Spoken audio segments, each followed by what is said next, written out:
Hey everyone, Gil here at Camppatton Family Compound. Well, I didn't get a chance to do a live on the installing of everything up here above me here, the the outdoor cover for the patio, making it sort of like an indoor space, because half the time it was raining, and the other half my son didn't want to be videoed, and it was just things going on really. It was really hectic to go up, put up 3 or 4 panels, start to rain, we'd run inside. And I didn't want the camera to get ruined. So this is what we have here, starting down there. So got it all the way up to here, all the way down here. It's all the way in. Everything's up. The only thing odd is, let me see if I can get back up here a little bit and show it here. So this last brace is a 5.5 foot board instead of a 4.5 foot board, so it sits a little lower to give it more strength, since that's out on the end where it's going to catch more wind, and just needed more strength on it here. That's why I still had put up 2 beams here, 2 2x6s, and tied the 2x4s into the 2x6s anyways, and we hang over just a little bit up there, not much, which is just perfect. And that's what it looks like. And of course, the grandsons wanted me to hang up their little quote floating tent with the LED lights on it, and they're having a grand time out here yesterday. So that's what it looks like here. It's done, and let's step outside and see if I can get some shot here of what some of the problems were. The company that I ordered the screws from, it's going to be kind of hard to see in it here. I ordered from Amazon, and one order, not 2 separate orders, but one order, 2 boxes of 1-inch screws. Well, they sent 1 box of 1-inch screws and 1 box of 2-inch screws. So I got to send that one back. And so we were short a couple days waiting for it to come, so we ran up to Home Depot, got a different type screw. It's a little bit narrower screw, but it's still 1-inch long, so the washer on it's a little bit narrower. So I'm not sure how, the way the sun's shining on this, I'm not kind of sure how it's going to work out. But you can see over there, the screws are all white-headed. And if I come over here, you'll see up in there a mixture of white and gray-headed ones. The gray-headed ones are the ones a little bit smaller. They take 1/4 inch, and the white heads take 8 millimeter, which is about not quite 5/16, maybe a little bigger than 5/16. Anyways, so that's what we got up there, and it works really good because we were out here when the rain's pouring down, moving stuff around. The only problem we had was up there, which I was expecting and planning on it. When the wind's blowing hard from the south, we do get water blowing in here. So we will get some snow blowing in, but not like we had before. And when it's blowing from the north, from that direction, as it's coming down, it's going to hit here, so it's not going to build up on the doors. So I'll get a lot less snow out here on the patio.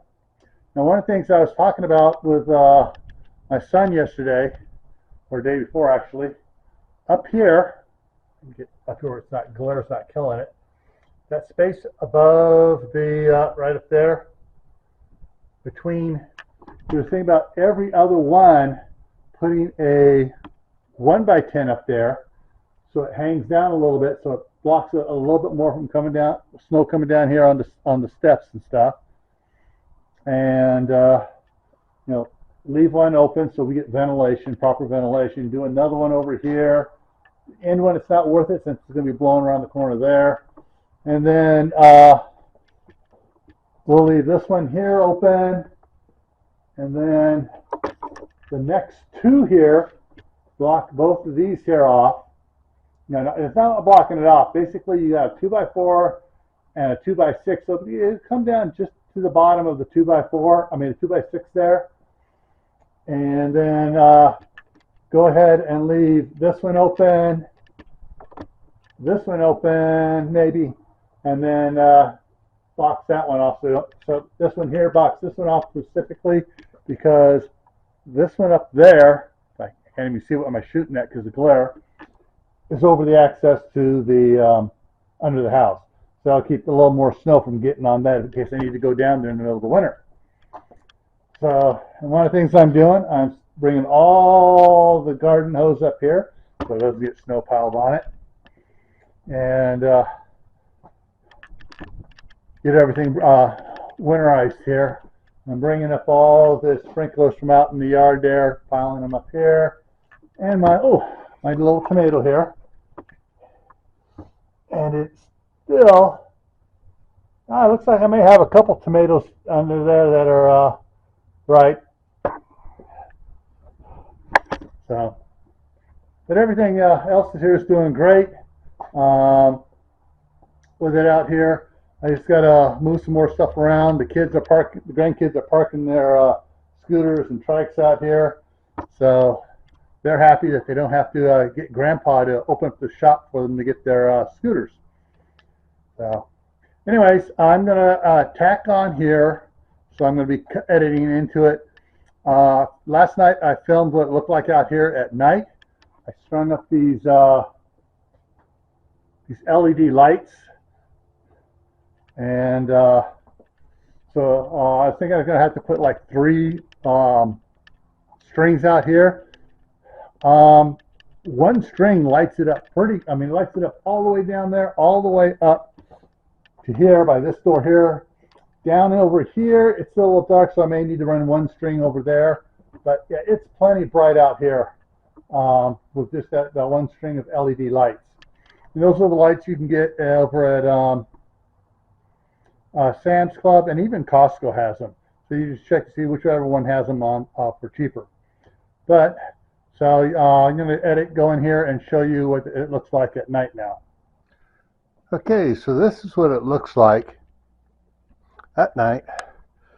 Now, one of the things I did out here specifically has to do with this light fixture, which I do not have turned on right now. Because when this one's on, this door is covered with bugs at night. So to keep, and you try to go in and out, they all just swarm in the house. So to keep the bugs from going in there, I went down to this door over here. And I removed the light fixture. And I put in a plug box. So the box is now on the light switch in the kitchen. And I put up a string light of LED lights. These are LEDs all the way down there. Now what I can do is, we have 3 sets of these, so I can just tag on to the end of there's the plug on the end. So I can take it the rest of the way down to the shop, up over, and bring it back, and then it will end somewhere around over here. But I wouldn't run it close to the house. I'd probably run it out on the fourth cross member down. You can't hardly see the first one there. So you got 1, 2, 3, 4. So probably, hang it from that, but that would draw them a little bit away from the door, not right up to it like that light does. Then down here at the other end, I plug another one in, run it up off this side, down the 4th beam, down to the second to last one here, which we can see. So that's this one. The next one, you can barely see it down there, if at all. And there it is. And run it from that one back down and across, and I'll light everything else up down there. But for the amount of light that this puts out down here, this is pretty good. I thought we were going to have to put all 3, but I really doubt we will. We may put the other ones up and just leave it unplugged down there, or put a switch in the plug like I have in other things, an inline switch, so that we don't turn on the other lights unless we have, you know, a party going on out here and we need more lights. Okay, I hope you enjoyed that. So before I take off here, the sun is just nailing you there. All right, so before I take off, I'm gonna put a link to Gray Man Prepping, my other channel up here, and then I will put a couple playlists over here. Maybe YouTube says that it's showing it. I put them on there, but they're not showing the in-screen links for some stupid reason. On this channel, they're doing it on Gray Man Prepping, but for some reason here on Camppatton, they're not showing the in links. So I'll also put the links down below in the description. All right, take care, and I'll see you around.